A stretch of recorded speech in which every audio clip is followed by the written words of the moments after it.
Le père Daniel O'Connor avait vu passer d'innombrables couples dans l'église Sainte-Catherine au cours de ses 25 années de ministère. Certains respiraient un amour sincère, tandis que d'autres semblaient simplement remplir un devoir. Mais le jour où il rencontra David et Rachel pour la première fois, il sentit qu'il y avait quelque chose de différent chez eux. David Brooks, un entrepreneur local bien connu, possédait une chaîne de 3 quincailleries réparties dans la ville. Cela faisait des années qu'il assistait à la messe du dimanche. Toujours à la 3e rangée, toujours en train de glisser un billet de $20 dans le panier de la quête. Rachel Park, en revanche, était arrivée récemment dans la communauté. Elle s'était installée 6 mois plus tôt pour travailler comme infirmière à l'hôpital Memorial. « Ils sont magnifiques ensemble », commentait souvent Madame Sullivan, la secrétaire de longue date de l'église, chaque fois que David et Rachel arrivaient pour leurs rendez-vous prénuptiaux. Le père Daniel partageait cet avis. La grande taille de David et ses yeux bleus doux s'accordaient naturellement avec la silhouette fine de Rachel et son sourire chaleureux et accueillant. 3 mois plus tôt, le couple était venu le voir, les doigts entrelacés, pour lui demander s'il accepterait de célébrer leur mariage. « Nous voudrions une cérémonie traditionnelle », avait dit David en serrant doucement la main de Rachel. « Quelque chose de sacré, de sincère. » Rachel avait souri et approuvé avec enthousiasme. « Oui, quelque chose d'inoubliable. » Le père Daniel avait remarqué son accent délicat.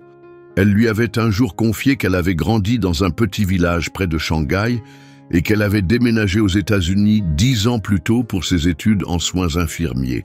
Même si son anglais était fluide, elle avait parfois du mal avec certaines expressions religieuses pendant leurs discussions. « J'apprends encore le catholicisme », avait-elle avoué pendant une séance de préparation. « Ma famille n'était pas religieuse, mais je veux comprendre la foi de David. » Sa sincérité avait touché le père Daniel. Il lui avait donné des lectures sur les traditions catholiques et elle était revenue avec des réflexions profondes et beaucoup de questions.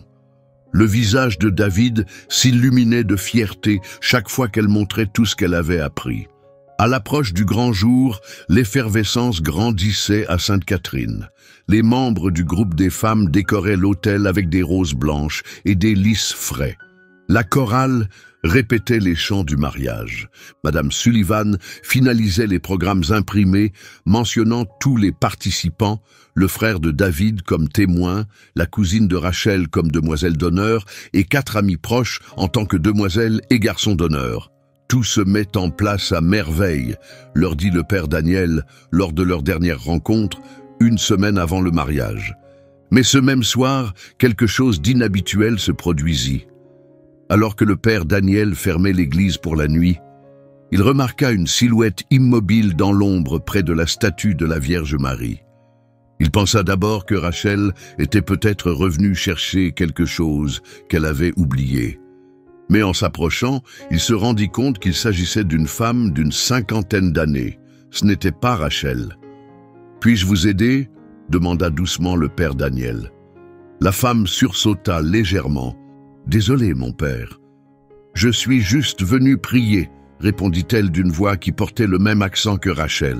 « L'église est toujours ouverte à la prière, » lui dit-il, « mais il commence à se faire tard. » La femme acquiesça poliment et se dirigea vers la sortie, mais juste avant de partir, elle s'arrêta et se retourna. « C'est vous qui allez célébrer le mariage Brooks Park, n'est-ce pas ?» Le père Daniel fut surpris. « Oui, c'est moi. »« Vous les connaissez ?» demanda-t-il. « J'ai entendu parler d'eux, » répondit-elle prudemment. « Je suis sûr que ce sera une cérémonie inoubliable. » Il y avait quelque chose dans sa voix qui le troubla. Avant qu'il ne puisse répondre, elle disparut, les lourdes portes de l'église se refermant avec un profond écho. Cette nuit-là, le père Daniel eut du mal à trouver le sommeil. Ses paroles lui revenaient sans cesse en tête. Il y avait eu quelque chose dans son regard, peut-être de la tristesse, peut-être un avertissement. Il se dit qu'il ne fallait pas trop y penser. Les mariages faisaient souvent surgir des émotions fortes chez les gens. Mais il était loin d'imaginer que ce qu'il avait vu ce soir-là marquerait le début de l'un des mariages les plus inattendus de toute sa carrière. À seulement 7 jours de la cérémonie, l'église était en effervescence avec les derniers préparatifs. Madame Sullivan disposait les arrangements floraux pendant que la chorale répétait ses harmonies. Le père Daniel se trouvait dans son bureau en train de relire le déroulé de la cérémonie lorsqu'il entendit frapper à la porte. « Entrez !» lança-t-il. Rachel entra, vêtue d'une robe bleu clair et tenant un petit carnet. « J'espère que je ne vous dérange pas, mon père, » dit-elle avec chaleur. « Pas du tout, Rachel. Je vous en prie, asseyez-vous, » répondit-il en lui indiquant la chaise en face de son bureau. « Tout va bien? Le tract d'avant-mariage » demanda-t-il. « Non, tout se passe très bien, » répondit-elle rapidement. « Je voulais juste vérifier quelques détails de la cérémonie. » Le père Daniel hocha la tête avec compréhension. Rachel avait été très minutieuse dans les préparatifs du mariage. David avait plaisanté un jour en disant qu'elle devait sûrement avoir des tableaux Excel pour organiser ses tableaux Excel. « J'étais curieuse, » commença Rachel, « à propos du moment où vous demandez si quelqu'un s'oppose au mariage. Est-ce que cette partie est toujours nécessaire ?» Le père Daniel pencha légèrement la tête. « C'est un passage traditionnel. Rarement quelqu'un prend la parole, bien sûr. »« Est-ce que ce serait possible de ne pas l'inclure ?» demanda Rachel en jetant un coup d'œil à ses mains. « Ça me semble un peu dépassé. »« Je suppose qu'on peut adapter cela, » répondit le père Daniel avec réflexion. « Puis-je vous demander pourquoi ce passage vous tient à cœur ?» Rachel laissa échapper un petit rire, mais sans véritable joie. « Ce n'est rien vraiment. J'ai juste vu un film récemment où quelqu'un s'est opposé pendant le mariage et c'était tellement gênant. Ça m'est resté en tête. » Le père Daniel l'observa attentivement. Pour quelqu'un sur le point d'épouser l'homme qu'elle aimait, elle semblait étrangement mal à l'aise. « Je comprends, » répondit-il avec bienveillance, « mais David m'avait dit qu'il voulait quelque chose de très traditionnel. Je vais y réfléchir. » Rachel acquiesça, bien qu'un peu déçue. Elle changea vite de sujet. « Je me demandais aussi pour la lumière. L'après-midi, quand le soleil traverse les vitraux, c'est magnifique. J'aimerais qu'on puisse capturer ça sur les photos. » Ils discutèrent encore de quelques détails avant que Rachel ne se lève pour partir. En sortant, le père Daniel remarqua qu'elle s'arrêta un instant devant les statues des saints, en particulier celle de Sainte Catherine. Plus tard dans la journée, le père Daniel fut surpris de voir David arriver seul à leur dernier rendez-vous avant le mariage. « Rachel n'a pas pu venir, » demanda-t-il. « Elle avait un service à l'hôpital qu'elle ne pouvait pas décaler, » expliqua David. « Elle vous prie de l'excuser. »« Pas de souci, » répondit le père Daniel avec un sourire. « En fait, elle est passée plus tôt avec quelques questions sur la cérémonie. »« Elle est venue ?» David semblait perplexe. « Je croyais qu'elle travaillait toute la journée. » Une lueur d'inquiétude traversa l'esprit du père Daniel. Elle a posé une question sur le passage où je demande si quelqu'un a une raison de s'opposer au mariage. Elle voulait savoir si on pouvait l'omettre. Le visage de David se durcit. C'est étrange. C'est elle qui tenait à ce que tout soit fait selon la tradition. Elle a même demandé à utiliser la Bible de mariage de ma grand-mère pour les lectures. Elle est peut-être simplement nerveuse, suggéra le père Daniel. Les mariages peuvent réveiller toutes sortes d'émotions. Peut-être, répondit David pensivement, bien qu'il ne semblât pas totalement convaincu. Est-ce qu'elle a dit autre chose d'inhabituel? Le père Daniel hésita. Pas vraiment, enfin, il s'interrompit, se demandant s'il devait continuer. Elle semblait un peu mal à l'aise pendant nos séances, surtout lorsqu'on parlait des traditions catholiques. David acquiesça lentement. Sa famille ne pratiquait aucune religion, donc tout cela est nouveau pour elle. Mais elle fait vraiment des efforts. Elle a même acheté des livres pour en apprendre davantage. « C'est très louable », dit le père Daniel avec un sourire. Après le départ de David, le père Daniel fit le tour de l'église pour vérifier que tout était en ordre pour le week-end. En passant près du confessionnal, il remarqua une femme agenouillée devant l'autel, une femme asiatique qu'il ne reconnaissait pas, semblant avoir une quarantaine ou une cinquantaine d'années. « Bonjour, dit-il doucement. « Puis-je vous aider en quoi que ce soit ?» La femme se retourna brusquement, surprise. « Je suis désolé, mon père. Je suis venu simplement pour prier. »« Vous êtes toujours la bienvenue, » la rassura-t-il. « Êtes-vous ici pour le mariage de ce week-end » Une émotion brève traversa son visage. Le mariage, celui de Monsieur Brooks et de Mademoiselle Park? Oui, je pourrais y assister. Êtes-vous une parente ou une amie du couple? Elle hésita avant de répondre. J'ai connu Rachel. Il y a longtemps. Avant qu'il ne puisse poser une autre question, elle se leva et se dirigea vers la sortie. Mais arrivée à la porte, elle se retourna. Mon père, dit-elle d'une voix basse et tremblante, les gens ne sont pas toujours ceux qu'ils prétendent être. Et sur ces mots, elle disparut. La lourde porte de l'église se referma dans un écho profond, laissant le père Daniel troublé. Ce soir-là, en se préparant à aller dormir, le père Daniel ne parvenait pas à chasser ses pensées. La demande soudaine de Rachel, la confusion de David et l'avertissement de cette femme étrange tournaient en boucle dans son esprit. Il tenta d'écarter ses idées, mais le sommeil ne venait pas. La veille du mariage, il ne trouvait toujours pas le repos.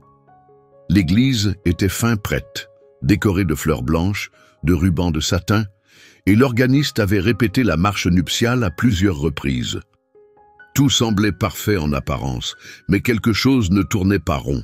À 23h30, alors qu'il allait éteindre la lumière, son téléphone sonna. Le numéro était inconnu, mais il répondit, cela pouvait être une urgence. « Allô, ici le père Daniel ?» Un silence, puis une voix de femme, à peine audible. « Mon père, je dois vous parler au sujet du mariage de demain. » Il se redressa dans son lit. « Qui est à l'appareil ?»« Ce n'est pas important, » répondit la femme. Son accent lui rappelait celui de Rachel, mais la voix était plus âgée. « Ce qui compte, c'est que ce mariage ne peut pas avoir lieu.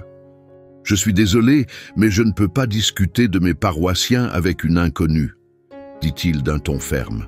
« Si vous êtes réellement inquiète, je vous suggère de venir à l'église demain. » « Il n'y aura pas le temps, » coupa-t-elle. « La femme que David s'apprête à épouser, elle n'est pas celle qu'elle prétend être. » Un frisson glacé parcourut le père Daniel.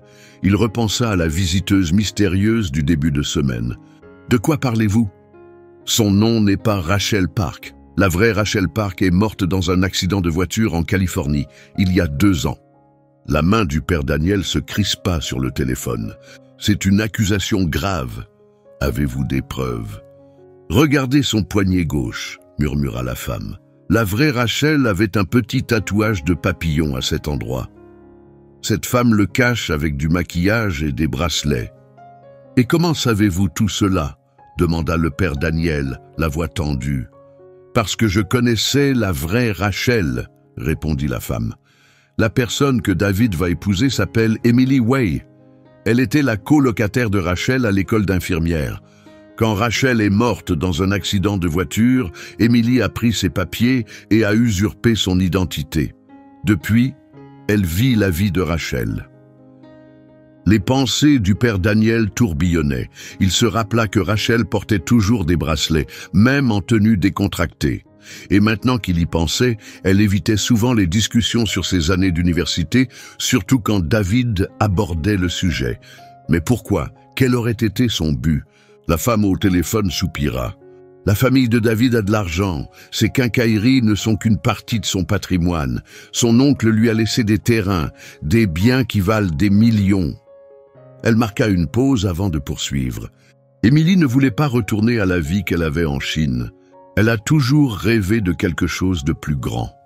« Si ce que vous dites est vrai, » dit prudemment le père Daniel, « alors je devrais prévenir les autorités. »« Non !» s'écria la femme, soudain paniquée. « Si vous faites ça, elle disparaîtra. Elle l'a déjà fait auparavant. Le mariage est votre seule chance. Elle ne pourra pas partir sans attirer l'attention. » Le père Daniel ne savait que penser, mais la femme ajouta alors quelque chose qui glaça son sang. « Si vous ne me croyez pas, demandez-lui la cicatrice dans son dos. » La vraie Rachel avait été opérée de la colonne vertébrale à l'âge de 12 ans. Elle portait une longue cicatrice. environ 15 centimètres. Cette femme-là ne l'a pas.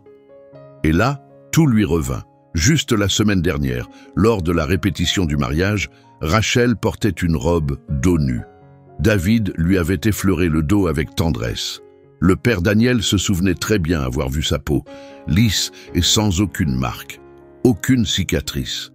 « Qui êtes-vous » demanda-t-il d'une voix grave. « Juste quelqu'un qui croit en la justice » répondit la femme. « Quelqu'un qui ne veut pas voir un homme comme David se faire tromper. » Avant qu'il ne puisse dire un mot de plus, l'appel prit fin. Le père Daniel resta un long moment à fixer son téléphone, puis sortit de son lit et s'agenouilla à côté pour prier en silence.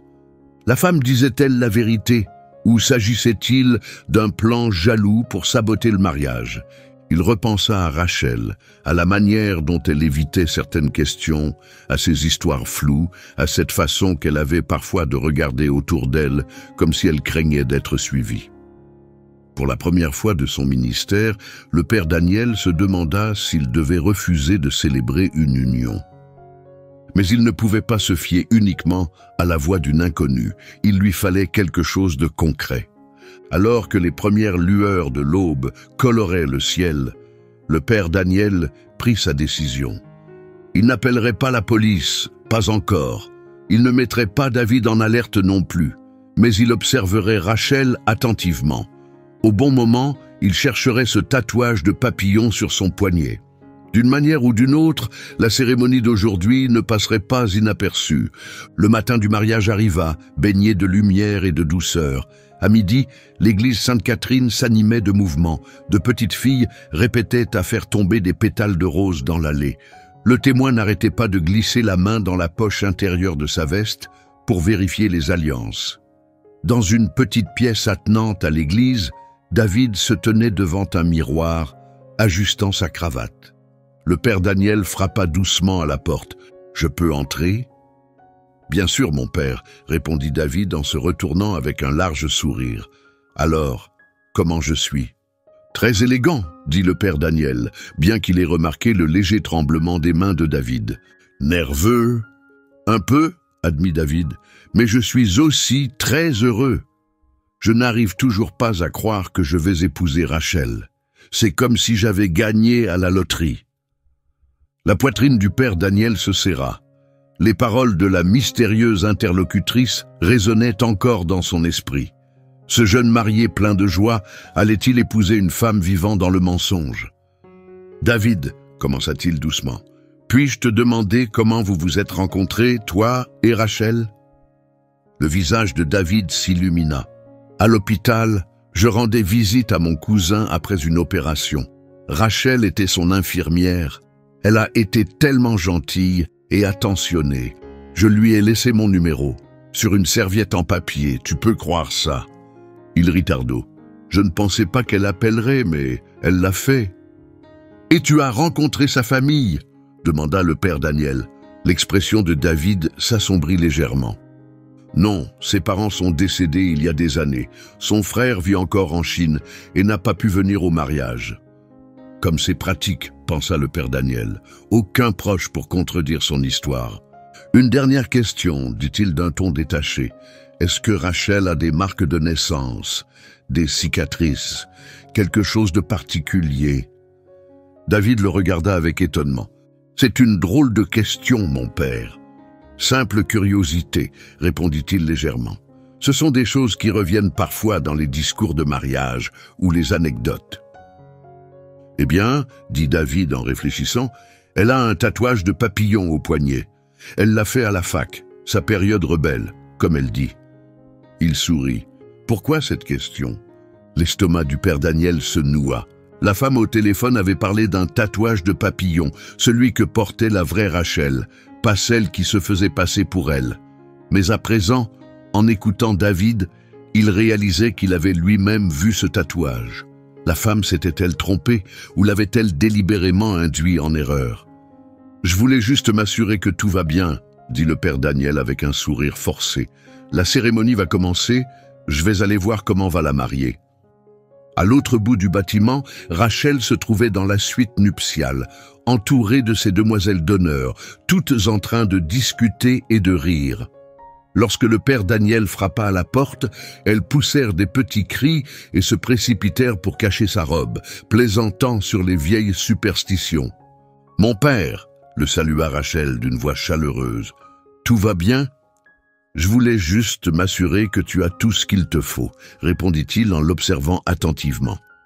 Un bracelet en argent, fin et élégant, ornait son poignet gauche. Il pouvait aisément dissimuler un tatouage. « Je vais très bien, » répondit-elle joyeusement. « J'ai hâte de devenir Madame Brooks. » Une des demoiselles d'honneur ajusta le bord du voile. « Vous deux, on dirait un couple sorti tout droit d'un roman d'amour. » Mais le père Daniel remarqua un détail subtil. Le sourire de Rachel ne semblait pas totalement en accord avec la joie dans sa voix. « Pourriez-vous nous laisser seuls un instant ?» demanda-t-il. « Juste une brève prière avant de commencer. » Les femmes échangèrent des regards intrigués, puis quittèrent discrètement la pièce. Une fois la porte refermée, le père Daniel se tourna vers elle. « J'ai besoin de vous poser une question, » dit-il calmement. « J'ai reçu un appel troublant la nuit dernière. » Les yeux de Rachel se plissèrent légèrement. « À mon sujet ?»« Oui, » répondit-il. « L'appelante laissait entendre que vous ne seriez pas celle que vous prétendez être. » Rachel le fixa, puis laissa échapper un rire bref, incrédule. « C'est absurde. Qui dirait une chose pareille ?»« Elle a mentionné un tatouage, » dit-il prudemment. « Un papillon. » Sans hésiter, Rachel fit glisser son bracelet. Un petit papillon bleu apparut, délicatement dessiné. « Vous voulez dire celui-ci? Je l'ai depuis des années. David est au courant. Ce n'est pas un secret. » La poitrine du père Daniel se serra. Ce détail contredisait clairement ce que la plante avait affirmé. Était-ce un jeu ou Rachel était-elle simplement très convaincante? « Elle a aussi parlé de votre dos, » ajouta-t-il, « que vous n'aviez pas une certaine cicatrice. » L'expression de Rachel changea. Une lueur étrange passa dans son regard. De la surprise, peut-être, ou quelque chose de plus sombre. Elle ouvrit la bouche pour répondre, mais un coup à la porte les interrompit. « Dans 5 minutes !» annonça la voix de Madame Sullivan de l'autre côté. Rachel se leva et ajusta sa robe. « Nous terminerons cette conversation après la cérémonie, » dit-elle d'un ton posé. « Pour l'instant, j'ai un mariage auquel je dois assister. » En passant devant lui, le père Daniel remarqua l'assurance dans ses gestes. Aucun tremblement, aucune hésitation. Ce n'était pas une mariée submergée par le trac, c'était quelqu'un qui maîtrisait chaque détail. Et à cet instant, il comprit, cette femme cachait quelque chose, et David n'en savait rien. La cérémonie débuta sur les notes douces et familières du canon de Pachelbel. Les invités se levèrent pour regarder l'entrée du cortège nuptial. Les demoiselles d'honneur, vêtues de bleu pâle et tenant des roses blanches, descendirent l'allée avec une grâce silencieuse. À l'autel, David attendait, ajustant sa cravate, le sourire plein d'espoir. Puis la musique changea, laissant place à la marche nuptiale traditionnelle. Les portes de l'église s'ouvrirent. Rachel se tenait sur le seuil, radieuse dans une robe blanche fluide, le visage partiellement couvert par un voile léger. La salle entière retint son souffle. Elle était magnifique. Le père Daniel observait chacun de ses gestes. Sa démarche était gracieuse, répétée, maîtrisée, comme si elle s'était préparée à ce moment depuis longtemps. Lorsqu'elle atteignit l'autel, David lui prit la main avec douceur. « Tu es splendide !» murmura-t-il avec émotion. « Et toi, tu es parfait !» répondit-elle avec un sourire doux. Le père Daniel entama le rituel, bien que l'incertitude lui trouble encore l'esprit. Le tatouage était bien réel, mais la cicatrice, quelque chose clochait, et il ne parvenait pas à se défaire de l'idée que la femme aux côtés de David n'était pas celle qu'elle prétendait être. « Chers amis, » commença-t-il solennellement, « nous sommes réunis aujourd'hui devant Dieu et cette communauté pour célébrer l'union de 2 êtres par le sacrement du mariage. » En poursuivant, il remarqua que Rachel jetait de fréquents regards derrière elle. Attendait-elle quelqu'un? Ou craignait-elle une apparition? Les lectures commencèrent, un ami de David lut un passage sur la patience et la force de l'amour, tandis qu'une jeune femme présentée comme la cousine de Rachel lut un poème sur l'unité et le dévouement. Et puis, le moment arriva. Si quelqu'un ici connaît une raison pour laquelle ces deux personnes ne devraient pas être unies par le mariage, déclara le père Daniel d'une voix ferme, qu'il parle maintenant ou qu'il se taise à jamais. Il marqua une pause. L'église était silencieuse. Pas un bruit. Il jeta un rapide coup d'œil vers Rachel, qui gardait le regard fixé droit devant elle, la mâchoire crispée. Juste au moment où le père Daniel s'apprêtait à reprendre, les grandes portes de l'église grincèrent. Une femme en robe bleue simple entra. Elle semblait d'origine asiatique comme Rachel, mais plus âgée, probablement autour de la cinquantaine. Le père Daniel la reconnut immédiatement. C'était elle, la femme qu'il avait vue prier en silence dans les bancs du fond. Au fond de lui, il avait soupçonné qu'elle était l'appelante anonyme. « J'ai quelque chose à dire », déclara la femme, d'une voix claire et assurée. La salle s'agita de murmures et de souffles surpris. David se retourna, la confusion inscrite sur son visage. « Qui êtes-vous » demanda-t-il. La femme s'avança dans l'allée, s'arrêtant à mi-chemin. « Je m'appelle Susan Park. Rachel Park était ma nièce. » Le teint de Rachel pâlit instantanément. Elle serrait son bouquet si fort que ses jointures devenaient blanches. « Était » répéta David, la voix brisée. « Rachel est décédée dans un accident de voiture il y a 2 ans, à San Francisco, » expliqua Susan. « Cette personne n'est pas elle. » Tous les regards se tournèrent vers Rachel. Son corps tremblait de manière visible. « C'est absurde, » dit-elle d'un ton sec. « Je n'ai jamais vu cette femme. Elle se trompe ou bien... » « Montre-leur ton épaule, » l'interrompit Suzanne d'un ton ferme. La vraie Rachel avait une tache de naissance en forme de croissant sur le côté gauche. Toutes les femmes de notre famille l'ont. Le père Daniel tenta d'intervenir calmement. Peut-être devrions-nous poursuivre cette conversation ailleurs. « Non, dit David, la voix posée mais chargée d'émotion. Je veux des réponses.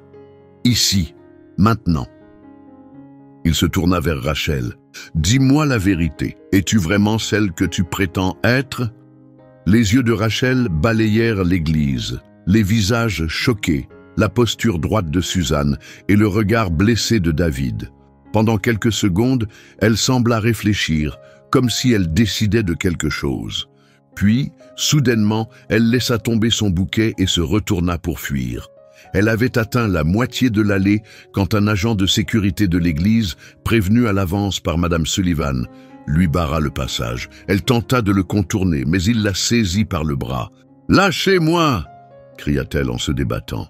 « Appelez les autorités » ordonna le père Daniel d'une voix forte, tentant de ramener le calme. David resta figé à l'autel, regardant la femme qu'il s'apprêtait à épouser se tordre et lutter pour s'échapper. L'expression sur son visage, la prise de conscience qui s'installait lentement, était suffisante pour briser le cœur du père Daniel. Puis, d'un seul coup, elle cessa de lutter. Elle tourna la tête vers David. Son expression avait changé. Elle n'était plus apeurée, mais dure, presque glaciale. « Vous ne comprenez pas, » dit-elle d'une voix calme. « Aucun de vous ne peut imaginer ce que j'ai dû traverser pour survivre. » L'église sombra dans un silence pesant. Personne ne parlait. Chaque personne attendait, suspendue au fil de ce qui allait suivre. Mais le père Daniel le savait, ce n'était pas la fin de l'histoire. Le pire restait à venir. L'heure suivante se déroula dans la confusion. Les sirènes déchirèrent les dernières notes de musique nuptiale lorsque la police arriva. Les invités furent priés de rester à leur place, pendant que les officiers prenaient les déclarations de David, du père Daniel et de Suzanne. Quant à la femme, qui qu'elle ait été réellement, elle fut conduite dans une petite pièce à l'arrière du bâtiment, gardée par 2 agents. Elle ne se débattait plus. Sa robe de mariée, autrefois élégante, ressemblait désormais à un costume abandonné après une représentation brisée. « Je dois lui parler », dit doucement David. Son témoin posa une main rassurante sur son épaule. « Tu es sûr que c'est une bonne idée ?» demanda le père Daniel avec précaution. « Je dois entendre la vérité. » De sa bouche. L'officier en charge, le détective Torres, l'observa un instant, puis hocha lentement la tête. Vous avez 5 minutes, je reste avec vous. » Quand David entra dans le petit bureau, la femme ne leva même pas les yeux. Son maquillage était coulé, mais elle se tenait droite, comme refusant d'avoir honte. « Qui êtes-vous » demanda David d'un ton bas mais ferme. Enfin, elle croisa son regard. « Je m'appelle Lin Wei, et la vraie Rachel. » Quelque chose passa dans les yeux de Lin, de la culpabilité peut-être, ou quelque chose de plus froid. C'était ma colocataire. On étudiait les soins infirmiers ensemble. On était proches. Suzanne a dit qu'elle était morte, répondit David. C'est vrai, confirma Lin d'une voix douce. Il y a 2 ans, après une garde de nuit. Il pleuvait. Et tu as décidé de devenir elle? Sa voix se brisa sur la question. Pourquoi? Lin baissa les yeux vers ses mains où brillait encore la bague de fiançailles. Rachel avait tout ce dont j'ai toujours rêvé. Un travail aux États-Unis, aucun problème familial, un passé sans tache. Quand elle est morte, j'ai vu une porte s'ouvrir. « Donc tout était faux ?» demanda David, le visage tordu par la douleur. « Rien entre nous n'était réel ?» Le masque de Lin se fissura juste un peu. « Pas tout », murmura-t-elle. « Je ne voulais pas tomber amoureuse de toi. Mais c'est arrivé. » Le détective Torres s'avança. « Quel était votre plan, mademoiselle Wei ?» Lin hésita puis soupira. Elle savait qu'il ne servait plus à rien de mentir. Le mariage, un statut légal, une stabilité. Son regard glissa vers David. « Tu venais d'un milieu privilégié. Moi, je n'avais rien. »« Mais pourquoi venir ici ?» demanda doucement le père Daniel depuis l'embrasure de la porte. « Il y a des hommes riches partout dans le pays. Pourquoi ici? Pourquoi lui ?» Ce n'était pas un hasard, répondit Lin. Après la mort de Rachel, j'ai trouvé son journal. Elle avait écrit sur sa ville natale et sur un garçon qu'elle avait aimé au lycée. Elle tourna la tête vers David. « Tu ne m'as même pas remarqué, n'est-ce pas ?» dit-elle. « Je m'asseyais derrière toi en cours d'anglais. Discrète. Juste une étudiante étrangère pour un semestre. Mais Rachel, elle, t'a remarqué. Elle t'observait de loin et plus tard, elle a suivi ta vie en ligne. Quand j'ai vu que tu étais toujours célibataire, que ta vie se passait bien... » Le visage de David perdit toute couleur à mesure que la vérité s'imposait à lui. « Tu as utilisé ses souvenirs, » murmura-t-il, « ses pensées les plus intimes, juste pour t'approcher de moi. » « Il me fallait quelque chose de crédible, » répondit Lin, « une histoire que personne ne remettrait en question, quelque chose d'assez vrai pour résister à la suspicion. » « Et ça aurait pu marcher, » intervint l'inspecteur Torres, s'avançant, « si Susan Park n'était pas intervenue. » Les yeux de Lin se durcirent. « Je ne savais pas que Rachel avait encore de la famille, » dit-elle. « Elle en parlait à peine. »« Elle ne parlait pas de moi, non ?» dit Suzanne en entrant dans la pièce. « Mais moi, je n'ai jamais cessé de la chercher. » Elle s'approcha. « J'ai trouvé ton vrai diplôme d'infirmière, celui avec ton vrai nom. Je faisais des recherches sur les dossiers de Rachel et j'ai vu ton visage associé à ces papiers. Ça m'a pris des mois, ajouta-t-elle, mais j'ai fini par découvrir qui tu étais réellement. » Le père Daniel restait silencieux pendant que David encaissait chaque mot. Il y a à peine quelques heures, il s'apprêtait à consacrer sa vie à la femme assise devant lui. À présent, il n'était plus que l'ombre de lui-même, blessé, trahi. « Vous allez être poursuivi pour des chefs d'accusation graves, » dit l'inspecteur Torres à Lin. « Usurpation d'identité au minimum, possiblement fraude et d'autres délits selon ce que nous découvrirons. » Lin hocha légèrement la tête, comme résigné à ce qui l'attendait. Alors que les agents s'apprêtaient à l'escorter, elle se tourna une dernière fois vers David. « Pour ce que ça vaut, » dit-elle doucement, « ces 6 derniers mois ont été les plus heureux de toute ma vie. » David ne répondit pas. Il se détourna et s'éloigna, passant devant le père Daniel, en direction des bancs où les invités, toujours sous le choc, attendaient, sans savoir quoi dire ni quoi faire. Le mariage s'était terminé avant même d'avoir commencé, mais la supercherie de Lin Wei ne faisait que commencer à se dévoiler. Les jours suivants furent remplis de questions, de démarches administratives et de secousses émotionnelles. Lin Wei fut placé en détention provisoire au comté, inculpé d'usurpation d'identité, de fraude et de falsification de documents officiels. La presse locale ne tarda pas à s'emparer de l'affaire. Le titre était immanquable. Mariage interrompu, la mariée démasquée. 3 jours après la cérémonie désastreuse, le père Daniel rendit visite à David chez lui. La maison, autrefois animée par les préparatifs du mariage, semblait désormais silencieuse et vide. Du papier cadeau restait intact dans un coin, là où s'entassaient les cadeaux. Le père Daniel accepta le café que David lui tendait et s'assit. « Comment tu tiens le coup ?» demanda-t-il doucement. David secoua la tête. « Je ne sais pas. Certains jours, je suis furieux.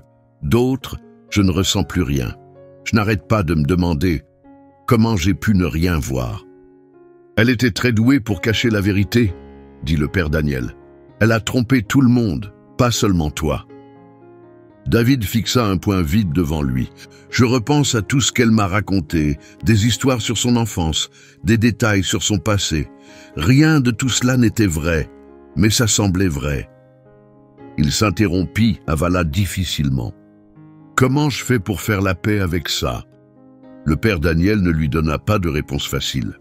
Parfois, les gens commencent avec de mauvaises intentions, mais développent des sentiments sincères en cours de route. Ça n'excuse pas leurs actes, mais ça rend les choses plus complexes à démêler. David baissa les yeux. « La police a trouvé le journal de Rachel dans l'appartement de Lin, dit-il à voix basse. Ils m'ont laissé en lire quelques pages. » Sa voix se brisa. Elle m'aimait vraiment. Au lycée, elle espérait un jour revenir ici et peut-être me croiser.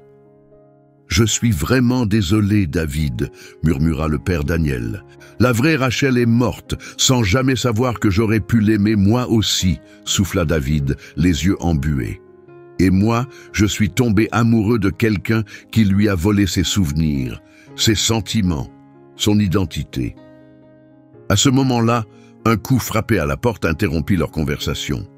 David s'essuya les yeux et se leva. Quelques instants plus tard, il revint au salon, accompagné de Susan Park. « Mademoiselle Park, » dit le père Daniel, surpris, « je ne m'attendais pas à vous voir. » Susan hocha poliment la tête. « Je repars pour la Californie demain, mais je voulais passer ici d'abord. » Elle s'assit en face d'eux et posa une petite boîte sur la table. « Ceci appartenait à ma nièce, » dit-elle. « La vraie Rachel. Ses effets personnels m'ont été envoyés après l'accident. Je me suis dit que vous voudriez peut-être découvrir qui elle était vraiment. » David fixa la boîte sans l'ouvrir.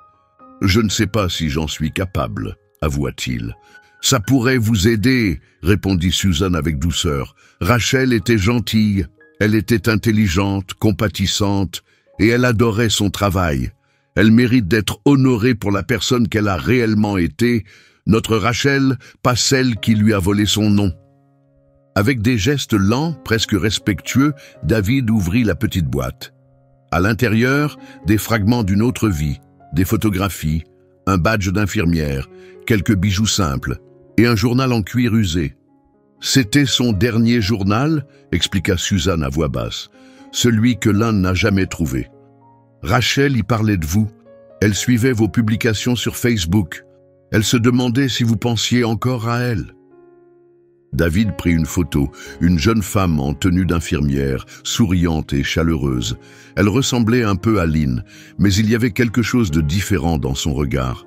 Son sourire était plus doux, plus sincère. « Elle était magnifique », murmura-t-il. « Elle l'était », confirma Suzanne, « à l'intérieur comme à l'extérieur. » Le père Daniel resta silencieux, observant David manipuler chaque objet avec délicatesse. Ce n'étaient pas de simples souvenirs, mais les fragments d'une histoire jamais vraiment racontée, d'une vie interrompue, puis imitée. Ce que David ressentait ressemblait à une forme étrange de deuil, pour quelqu'un qu'il n'avait jamais vraiment connu, mais qui, d'une certaine façon, avait profondément marqué sa vie. « Ce matin, le détective m'a appelé, » dit David après un long silence. « Lynn coopère. Elle a donné des noms, d'autres personnes impliquées dans un réseau de fraude plus vaste. Il soupira. Apparemment, elle a payé 10 000 $ pour obtenir le numéro de sécurité sociale et les dossiers médicaux de Rachel. Suzanne secoua la tête avec un air de tristesse. Imaginez si elle avait mis autant d'efforts dans sa propre vie au lieu de voler celle de ma nièce. David acquiesça. Elle a dit aux enquêteurs qu'elle comptait me quitter après avoir obtenu la citoyenneté. Elle voulait divorcer, prendre la moitié de ce que j'avais, puis disparaître. Le père Daniel posa doucement une main sur son épaule, mais elle n'est pas allée jusqu'au bout de ce plan. Non, répondit David à voix basse. Elle avait l'air bouleversée quand tout s'est effondré. Ça n'efface pas ce qu'elle a fait, dit Suzanne fermement.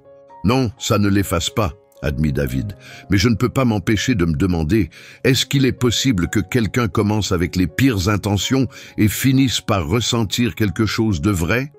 Alors que le père Daniel se levait pour partir, son regard se posa sur la cheminée. David y avait disposé les photos de la véritable Rachel, juste à côté de la bague de fiançailles, désormais simple souvenir, sans avenir attaché. Le mariage s'était terminé dans la trahison, mais le chemin émotionnel, lui, n'était pas terminé. 6 mois passèrent. Le printemps laissa place à l'été, puis l'automne plus frais s'installa doucement. En ville, on ne parlait plus du mariage qui n'a jamais eu lieu. La vie avait repris son cours. Mais pour ceux qui connaissaient la vérité, les échos de ce jour restaient présents. Un matin tranquille, le père Daniel préparait l'autel pour la messe du dimanche lorsqu'il aperçut une silhouette familière, assise seule au dernier rang. C'était David.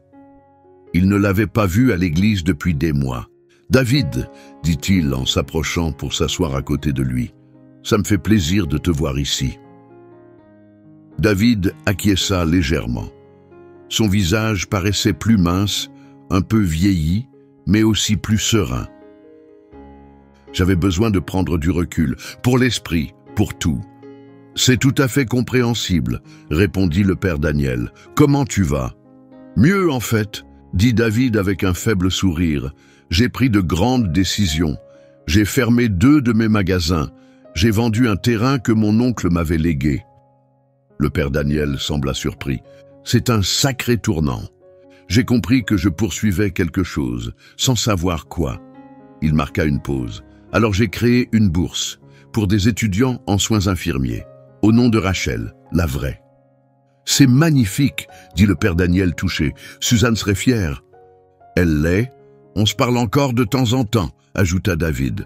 Elle est un peu devenue de la famille, d'une façon étrange et inattendue.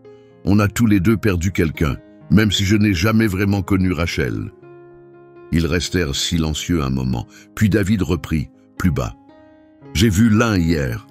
Les sourcils du père Daniel se haussèrent. Au centre de détention? Non, elle est libre, dit David. Elle a accepté un accord. Elle a témoigné contre d'autres personnes impliquées dans l'arnaque. Elle a eu une peine réduite, temps déjà purgée et mise à l'épreuve. Il passa une main dans ses cheveux. Elle travaille dans un petit restaurant maintenant. Elle utilise son vrai nom. Elle essaie de reconstruire quelque chose. Comment s'est passée la conversation? Étrange, admit David, mais nécessaire. J'avais besoin d'entendre ses excuses, et elle avait besoin de les dire. Il baissa les yeux. Elle a pleuré. Je crois qu'elle était sincère. Tu lui as pardonné? Demanda doucement le père Daniel. Je ne sais pas si je le peux entièrement, dit David après un moment. Mais je ne suis plus en colère, c'est déjà quelque chose, non? C'est plus que quelque chose, répondit le prêtre en hochant la tête. C'est de la guérison. Elle m'a dit quelque chose que je ne m'attendais pas à entendre, ajouta David. Quand elle était en prison, elle a lu tous les journaux de Rachel. La police les avait saisis comme preuve. Elle m'a dit qu'elle avait commencé à voir Rachel comme une vraie personne, pas juste une identité à voler. Elle a fini par la respecter. « Les gens peuvent changer », dit doucement le père Daniel. « J'espère que c'est vrai », répondit David. « Moi aussi j'ai changé. Je suis plus prudent, mais j'essaie de ne pas laisser l'amertume gagner. » Il hésita, puis sourit légèrement. « J'ai rencontré quelqu'un. Elle est prof au lycée. » On prend notre temps, dit David avec un sourire discret. Le père Daniel lui rendit son sourire avec chaleur. Je suis heureux de l'entendre. Tu mérites d'être heureux. Alors qu'il se levait, David jeta un regard vers l'autel, le même endroit où 6 mois plus tôt, tout s'était effondré. C'est étrange, dit-il pensivement.